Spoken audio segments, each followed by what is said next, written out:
Girl, what's up?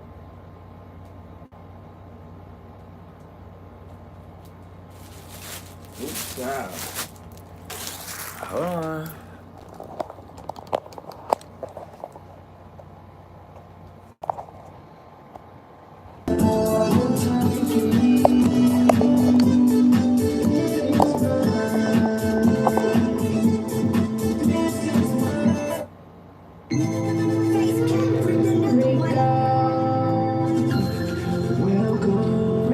Oh, somebody on early, honey. I'm getting ready.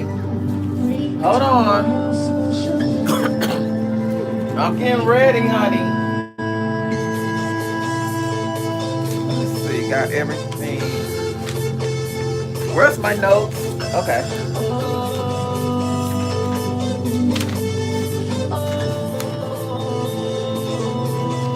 Hey, from the Bay Area, yes. Oh, I miss LA so bad. I was just telling my manager, honey, I want to move back out there, honey. Yes. So as I get all my notes ready.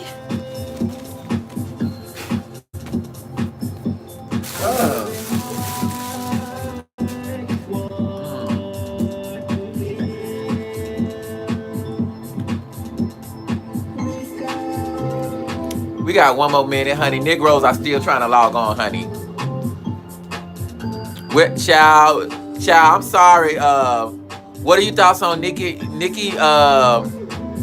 Hold on, you gonna ask me that question again, sis, about that question about the thoughts on how to go back. I can't. Your question came up too fast, child, and then you wrote so much in one paragraph it just come up and then disappear. Okay, hold on. Let me turn off this music.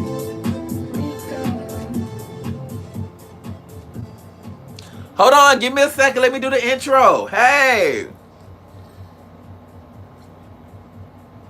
My name is Reco. I'm 10 times rough. You mess with me, I kick your butt. My sign is Leo's, and that's alright, cause in my book is dynamite. Oosh, you think you bad, bitch, baby. I was born bad. Ooh, you think you cool enough to steal your dude. Ooh, yes, it's my fucking birthday week. Happy birthday to me, and welcome to Talking Live with Reco, where we keep it all the way 100. Okay, child, as the people roll on in, make sure you guys like, subscribe, and share this video. Thank you, baby. You can cash out me at $ RECOCHAPPLE. Yes, I got on a dark teal suit on the Cash App. Thank you. My birthday is actually August the 20th. I'll be 42 years old. Look at his skin, though. It's still tight. It is still tight.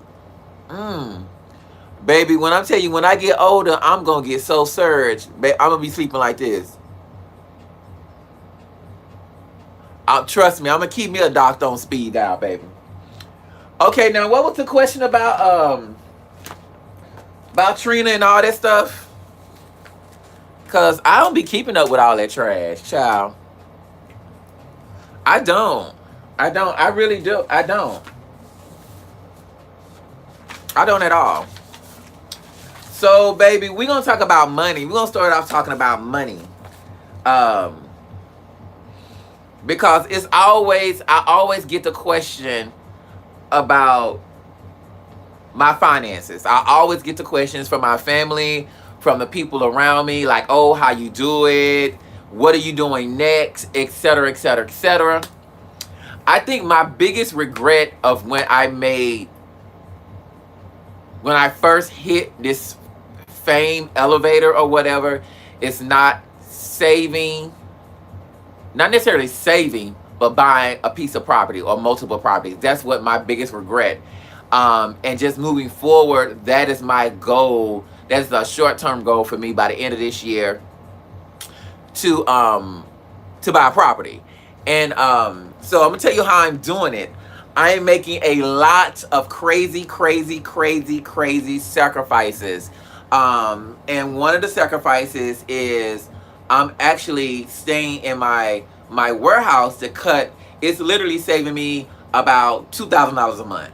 Now, am I saving $2,000 a month? No, but I'm investing it in different parts of the company to help the company grow faster. Instead of in 5 years, we're gonna see a height of growth within 2 years. That's why you see me putting out the new collections. That's why you see me doing a lot of things for different products and a lot of gowns and a lot of sponsoring different things, because that great media attention helps push the brand onto the next level. So I'm able to take that money, I'm able to pay models, I'm able to pay photographers, I'm able to pay publicists, I'm able to pay a lot of different things that I wouldn't have the money to extra money to pay for if I had $3,000 in rent. So what we're doing here is pretty much building out a whole apartment in my studio warehouse situation, girl. So one of the things that I tell people to do when you have a big thing to do as far as saving money and to conquer your goals or whatever, one of the things that has helped me is pretty much I have a separate bank account across town that I can't get no money. A lot of times when I need money is on a weekend and be like, damn, okay, my other account is X'd out, but I got to get to this other bank. And you know, on Saturday you only have until like 1 o'clock to 1 or 2 o'clock to get to the bank. I don't even have a debit card. I don't have a checking account. I always put a nice little piece of cash, like when somebody paid me 500, 1,000, blah blah blah. I don't like cash. So what I do, I have 3 bank accounts. I have one that I do all my savings in. That is, and when I mean all my savings, I plan on buying a piece of property here in Atlanta. It's 2 acres. It's 30,000 miles. So I have a separate bank account that I don't touch. I mean to tell you, I've been hungry. I've been in messed up situations, but the thing is, I can't even touch that money. And when I get out those situations, to even possibly get to the money, I always figure it out, and some money always come in, either online, Cash App, or whatever. I'm gonna be honest, I will borrow the money and pay the money back before I even touch that money in that account. And then the second thing is, you know, you have your business account and you have your personal account, which is all in kind of like, for me, one.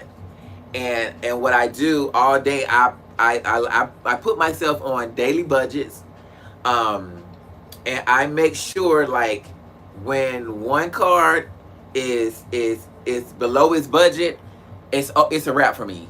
No more spending money. And then I also have budgets allotted for when people pay deposits for their clothing. First thing I do is buy all the materials that that's needed, and then I split that money up into business, and then ooh, excuse me, honey. This mimosa kicking in.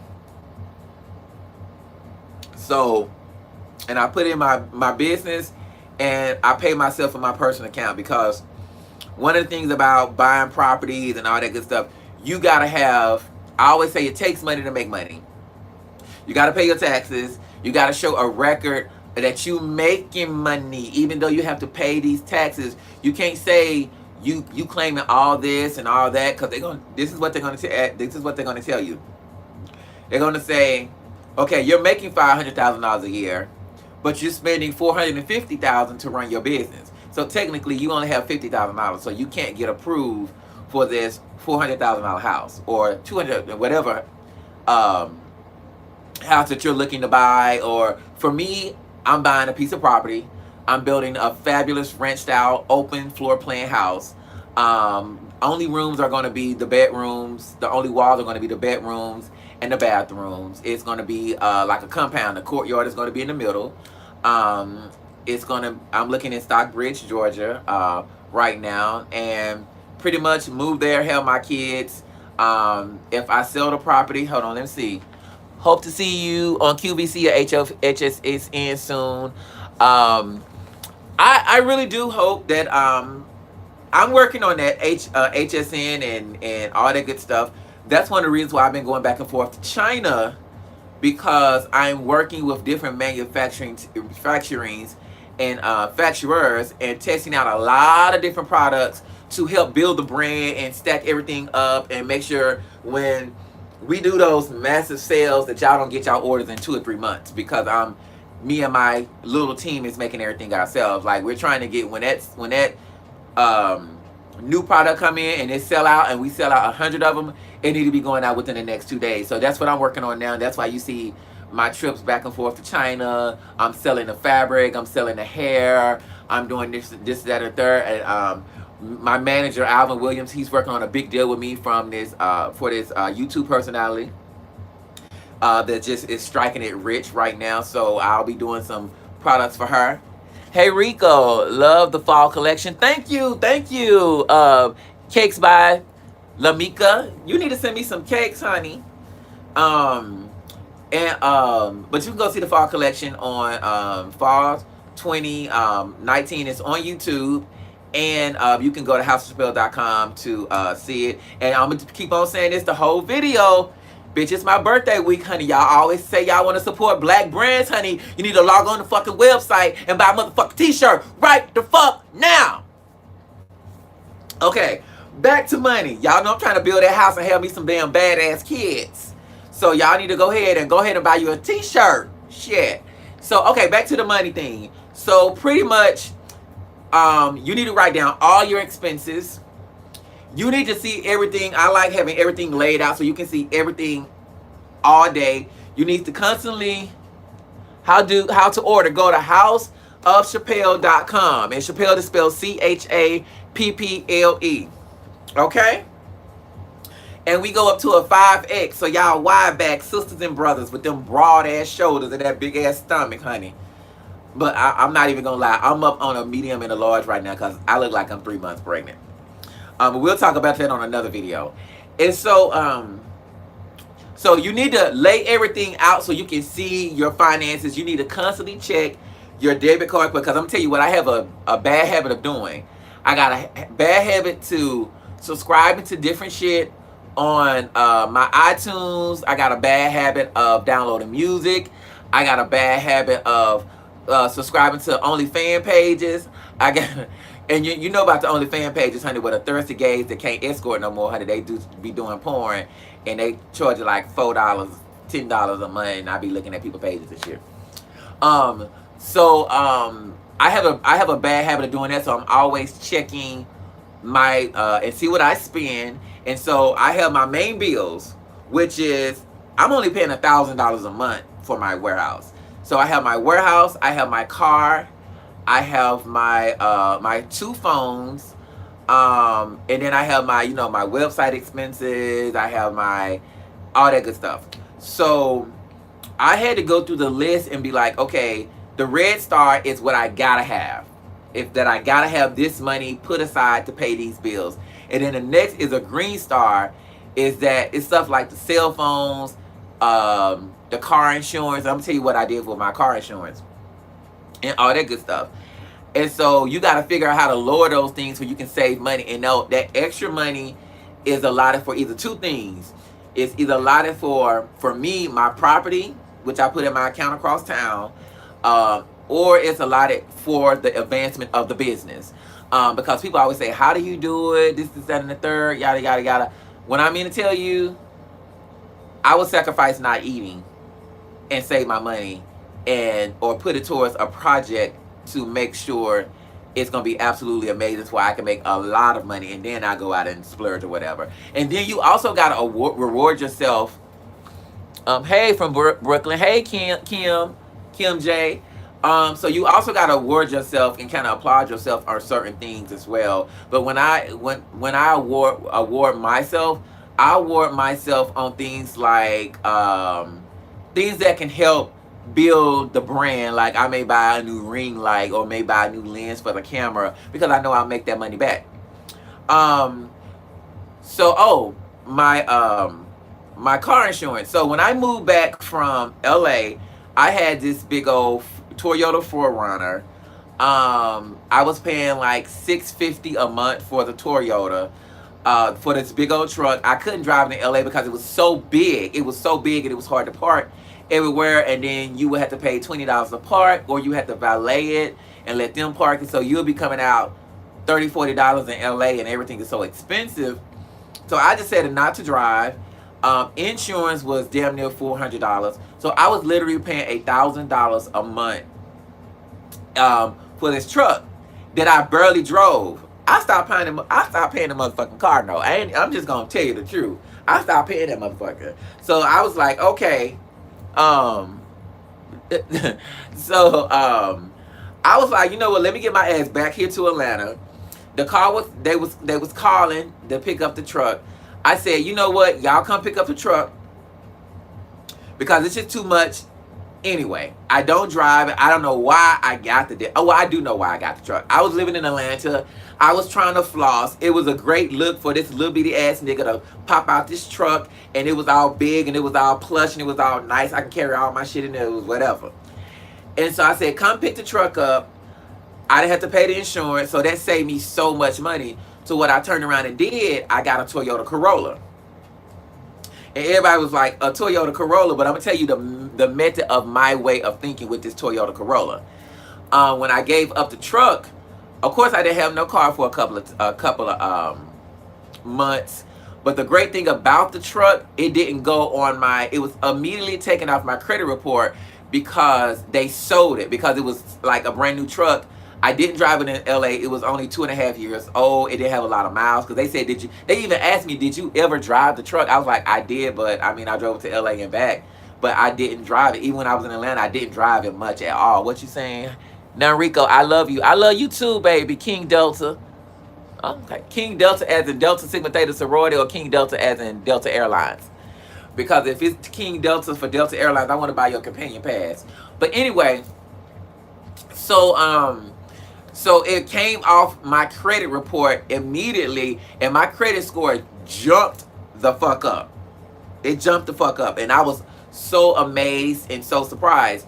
So what I was able to do is immediately go get a DST. So I was immediately able to go get a Toyota Corolla. And I'm gonna tell you the method of the madness behind the Toyota Corolla. But the only thing about it, my insurance didn't go down, because they said I went so long without having insurance on the truck while I was out in LA, my insurance stayed up. So I ended up getting a speeding ticket because I rented cars on Turo, and I was daydreaming and speeding up 85, child, and that damn police officer got my ass real good.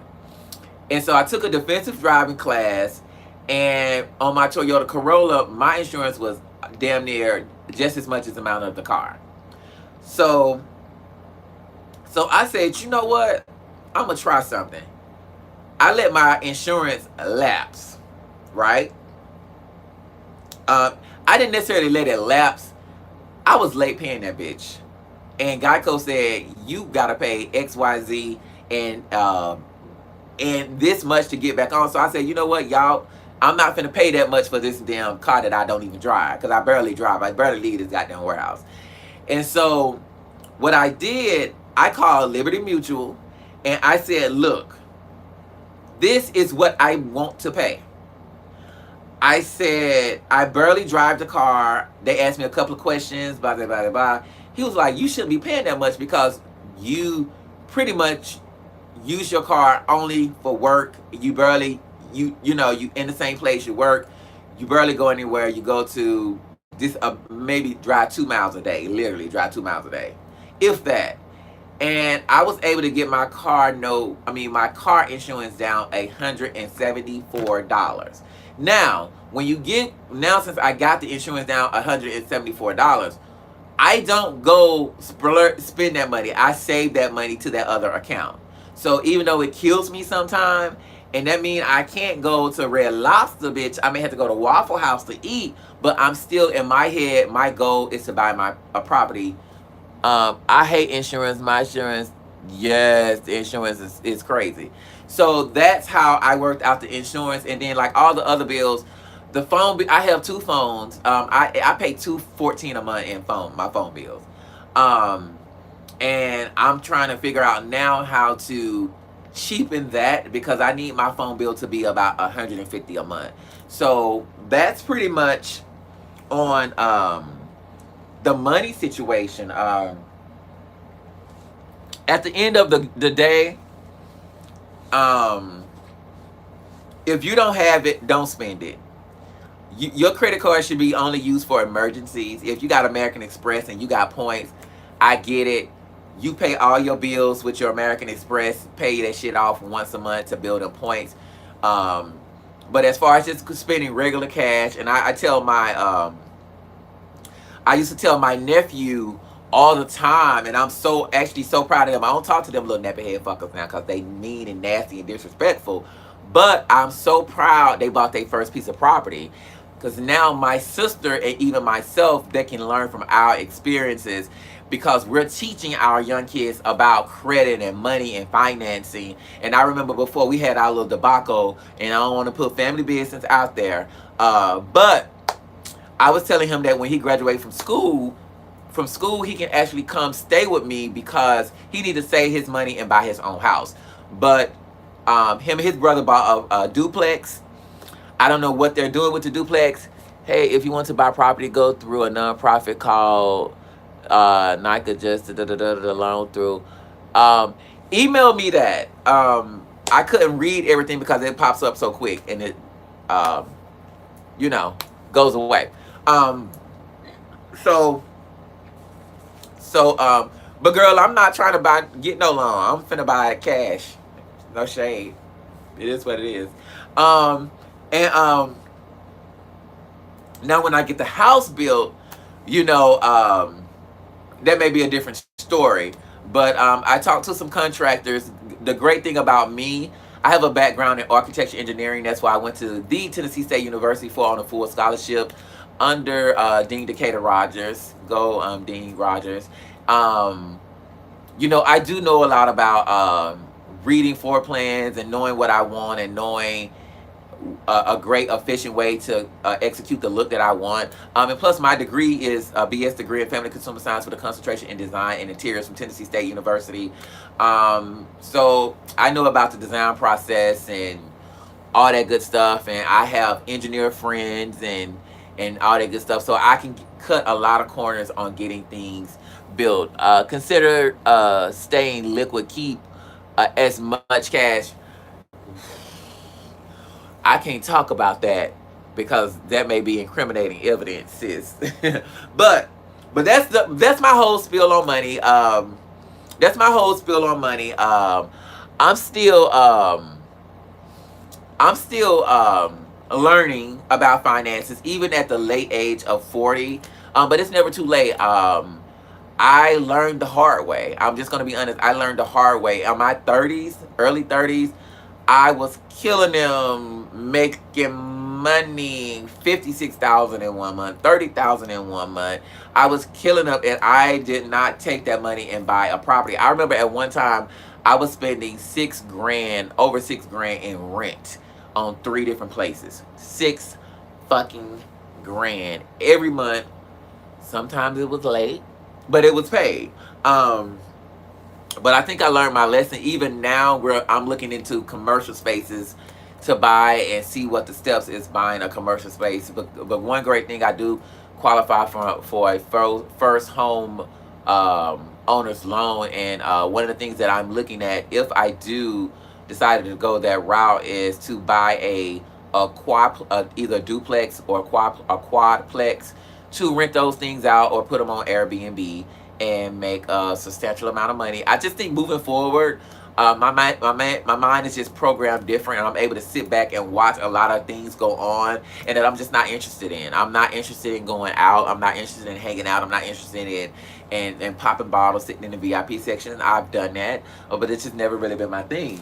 So we're going to go into the next segment of the show. It's Ask Reco, and I shoot out different topics, or you guys want to talk about, or you guys DM me, email me. Hold on, I look you up on Red Lobster gift card. I'm gonna hook you up on a Red Lobster gift card. Don't forget. Yes, hook me up on a Red Lobster gift card. Keep a great financial advisor. So I do have a financial advisor. Her name is Christina out of LA. It's my cousin's ex-girlfriend. And she always lets me. She the one actually told me to give the truck up. She said, Reco, that money that you finna get ready to pay to catch those car notes, she said, you can invest that in your business. And that's what I did. All that money for that truck, I said, come and pick it up. And I went and got a Toyota Corolla. But guess what? For the Toyota Corolla, I'm actually getting a couple of Toyota Corollas. By the end of the year, I'll get another one. And I'm going to put them on Turo for a small business, for a small car rental business, because of my studio. I have a huge parking lot that's empty 90% of the time. And I'll be renting out cars on Turo by the end of the year. So, you know, I'm right now, it's just about building wealth and having multiple strands of income that I'm doing lucratively well. And so that's my goal. But on this segment of the show, before I go on, we're getting the House of Chapple. We're getting ready to offer $500 scholarships and a mentorship program to young designers across the U.S. The $500 will help start a small capsule collection, and Reco Chapple, will help mentor you into creating your collection to sell online. And when your creations are made, we will have a fashion installation sponsored by Everything Atlanta on Auburn Avenue, 288 Auburn Avenue. The owner is Shantez Crawford. He actually helped me start doing the whole marketing process of House of Chapple when I was in college. So two graduates of Tennessee State University will be helping you with your marketing and creating your collection, and I will give you $500, and he is going to let you use his event space for absolutely free. So the applications will be up next week online. So your young designers, if you know any young designers, make sure you share this video. We want you guys. I remember starting. Thank you. Kim Jai said it's very, very kind. Thank you so much. I remember starting it off, and I used my loans from Tennessee State University to start my business. I remember taking out the max at the bourses. I was like, honey, bitch, give me the max. And it was $1,500, and I went and bought all of my equipment, my mannequins, my sewing machines, all my supplies, and I started House of Chapple. And I blew it all because I didn't know what I was doing. It wasn't 2 years later that I understood what the value of $1 when it comes to designing clothes. And I'm going to mentor you with every penny, figuring out budgets, figuring out how you just start your whole e-commerce business, because now you don't have to pay thousands of dollars like when I first started doing House of Chapple. And give a shout out to Wesley Chanat. He built my first website at Tennessee State University. He's a frat brother of mine.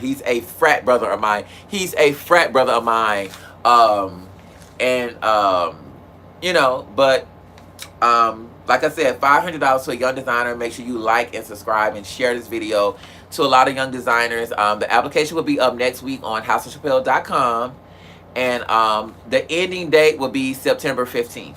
Okay. So, ask Reco, child. I got a letter. I'm finna read this letter. If y'all was on my Facebook Live, I read this letter, and I said I would answer it on my Talking Live with Reco on YouTube. So, it says, Dear Reco, I've been dating this dude for 3 months. He keeps pressuring me about having sex. Let me drink.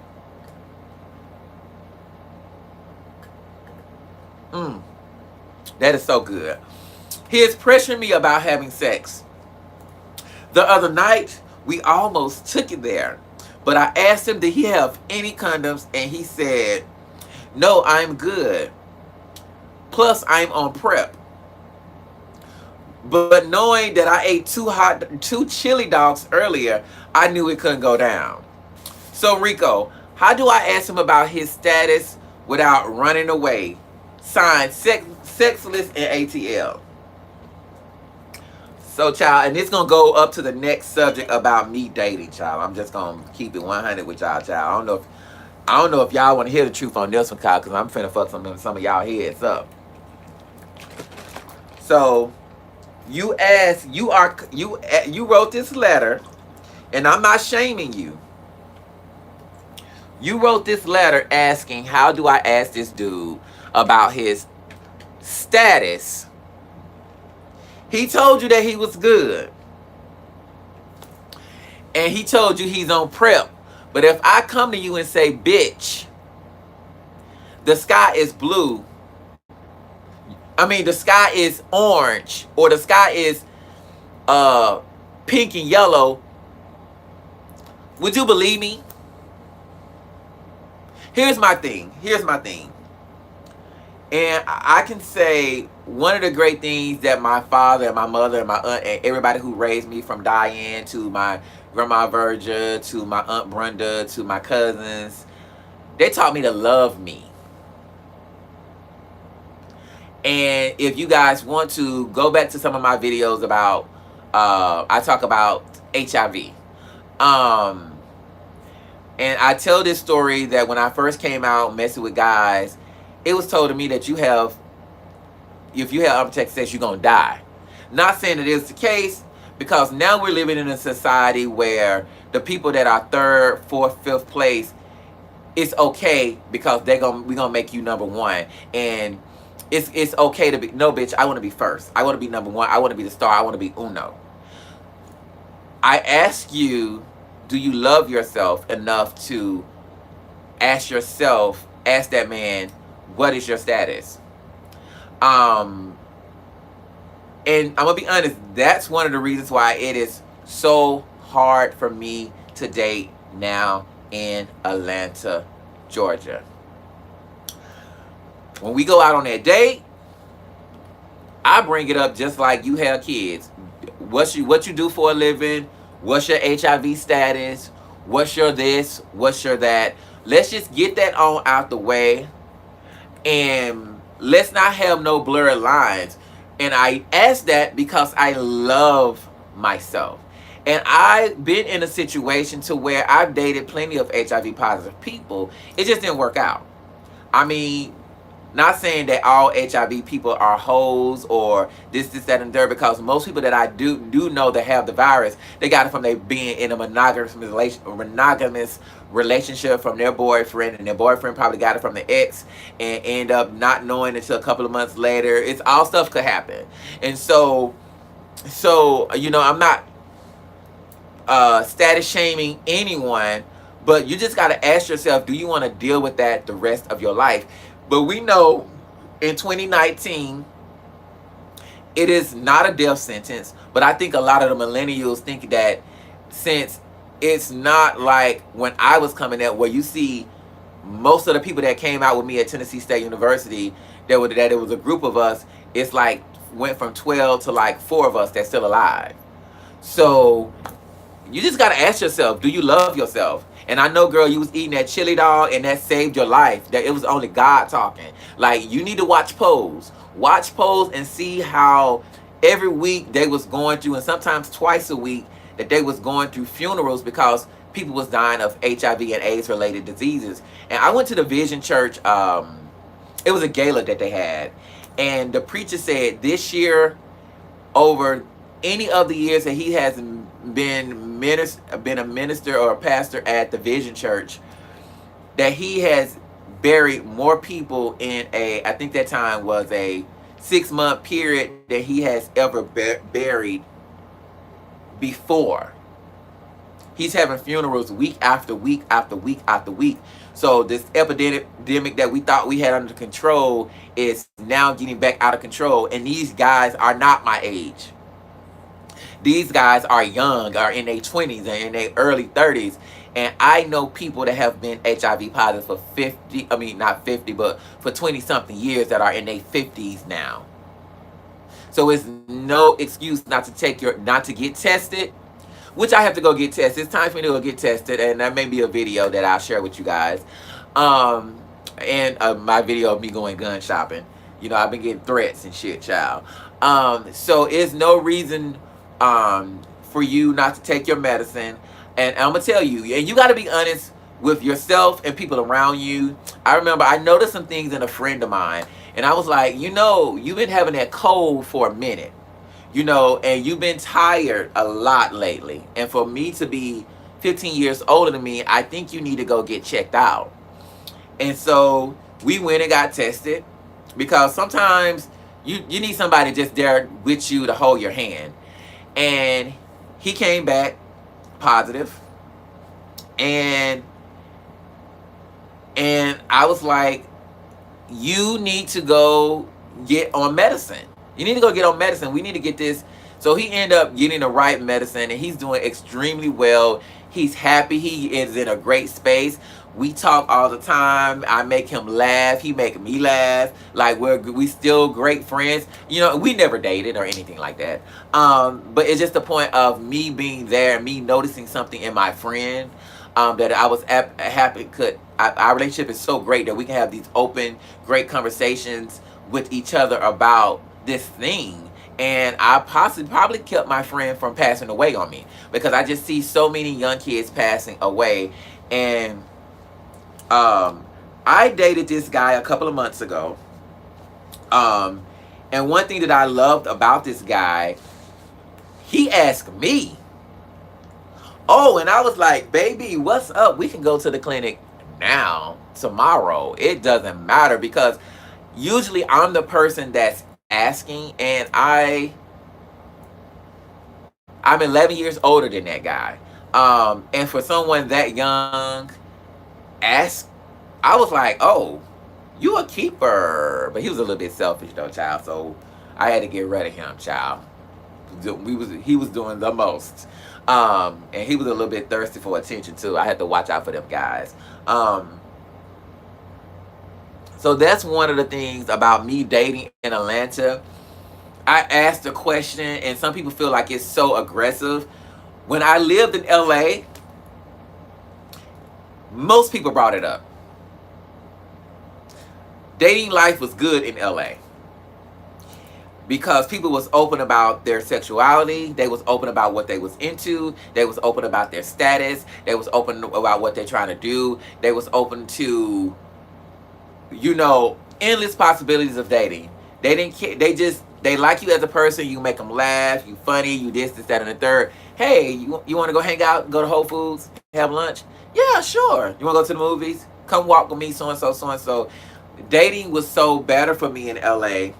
I feel like in Atlanta, like, people are literally afraid of me because they see me come from being in my early 20s when I was hell on wheels.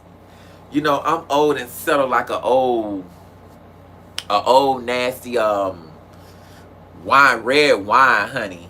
You know, just old and just chill, you know.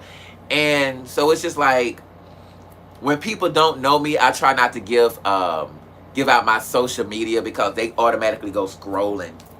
They look at my followers and they go scrolling. And then the conversations don't be about me no more. They be about Quad or Tony Braxton or Candy Birds or this, that, and the third, yada, yada, yada. And usually when people go there, I already know, girl, are you paying for this food? Because, bitch, it's finna be over. So, and the thing is, like, when I broke up with my living dude I had or whatever, I dated Raul, and we dated for like 4 months. He didn't give me a chance to. I loved him, but he didn't give me a chance to love him because I just came off of dating Tigger, and Raul was trying to pull something out of me that I wasn't ready. Like, even when we first got together, I was like, I just broke up with somebody. I'm scared. Like, but the thing is, I knew Raul before I knew Tigger, and so it was familiar. You love younger men, cougar status. No, baby, the younger men love me, honey. The younger men love me and all my stomach. And so I was afraid to give my all to Raul because I thought I was going to get my heart broken. Do you have a lot of guys that try to date you because of your celebrity status? Yes, I do have a lot of people slide in my DMs and all that good stuff and bust it wide open. But I ignore them because I'm the type of person, I'm a Leo. And the thing is, contrary to popular belief, I'm a man. I like the thrill of the hunt. I don't like an easy prey. Like, if you tell me no, I'm going to make you laugh. I'm going to take you on I'm going to wine and dine you. I'm going to do all the great things to make you fall in love with me. I'm a man. I know how to do that. I know how to say the right things. I'm a salesperson. I'm a businessman. I know how to do that. So, and that's one of the things that I did like about Raul because it was a thrill of the chase, and then he finally gave in. But it was too soon because of my relationship with Tigger. Then Raul came along, and then there was Clark after Raul, and Clark was just too much. I had to send his ass back packing to Texas, and we actually just started talking recently when I went to Dallas, and ever since then, I mean, I've dated people here and there. We went out on dates, and I became great friends with people. But to be honest, my prize is on the bag. My first question is, do you want to have kids? Um, I met this little guy at the Vision Church thing, but he this motherfucker scared me. Okay, he scared me to fucking death. Um, and I decided to just cut that short because it was too weird. Life ain't complicated at 42. It ain't. It ain't complicated. It's easy. You know you like a motherfucker when you get this old. You already see they flaws. You already know what they coming in the door with. I can tell by how a person move on how they finances is and all that good stuff. The guy that I recently dated for about 3 months, he was always complaining that he needed to make more money. And one thing that I am a genius about is making money. Now, keeping money and saving money and all that is another thing. I'm working on it. But to make money, I'm great at. And I was telling him, like, you like to go out 2 and 3 nights a week to a club. Baby girl, them same old girls gonna be there 10 years from now, honey. Like, I don't even rather go out to the club. I'd rather have a old nasty hotel suite or at my house and have a nice little situation where it's close friends that y'all can do whatever y'all want to do without nobody posting on Instagram and getting out there to the world. So, baby boy, what's up? Like, you complaining about it, but then you want to wake up in the morning and check your account and be like, oh, like nonsense. It just, that's not gonna work. So but like I said, dating has been weird for me. I love myself. To that young man that wrote me the letter, like, if you love yourself, people can tell you anything. And if, for the people that don't know about prep is it's an old HIV. Let's just get the facts out. It's an old HIV medication that they had too much of. It wasn't working for a lot of the AIDS patients no more, and they needed to sell it. So what they did, they started marketing, and they started testing it on people that didn't have the virus, and they found out that it was 90 something percent effective for a person that can't get HIV. But the thing is, it can attack your liver, and if you drink all that good stuff, it's, to me personally, I don't agree with it. I feel that a person should use condoms or not have sex at all. I'm just being real. So, statistics stated when I was 20 something years old and coming out of the closet, by 30 you will be HIV positive, and by 40 you will be dead, and that's not the case for me. I'm alive and well and negative. But in Atlanta, if I feel like I am becoming the minority, and people that are positive are becoming the majority. So it's almost like when you tell your status that you are negative, you get looked at crazy because you be like, oh, you rubbing it in our face. Girl, no, I'm not. Like, it is what it is. So if you love yourself, like RuPaul say, how in the hell can you love somebody else? So to that boy that wrote me that letter, girl, just ask them. And to me personally, I would tell you this. Even though if he's on prep, there's other diseases, and he don't even know what you got. And with him trying to have sex with you with no condom, saying that he's on prep, a lot of dudes lie about being on prep, just want to screw raw. That's what somebody just wrote. So I'm gonna be honest, baby girl. Your ass need to run to the motherfucking hills, or don't ever pick up that phone and call that girl no more. And I'm telling him that girl because that's a slimy ass, low down ass, dirty ass trick to try to go up in you raw. And you, ooh, bitch, and you just had some chili dogs too. Bitch! Yes, bitch, you would have fucked all them sheets up, girl. Bitch, you would have fucked all them sheets up. So, Thank you guys for tuning in. Make sure you like this video. I'm trying to get up to them 100,000 subscribers, honey. That's when that real check be coming in on YouTube, child. And make sure for my birthday, y'all go buy a House of Chapple t-shirt. That great t-shirt, since you them y'all bitches be rocking Gucci and Louis and all that other shit. Y'all can rock a Chapple t-shirt. Thank you guys for logging in. I'll see y'all next week, a day after my birthday. Feliz Navidad. Hey, hey. Thank y'all for logging in. And happy Wednesday. Bye.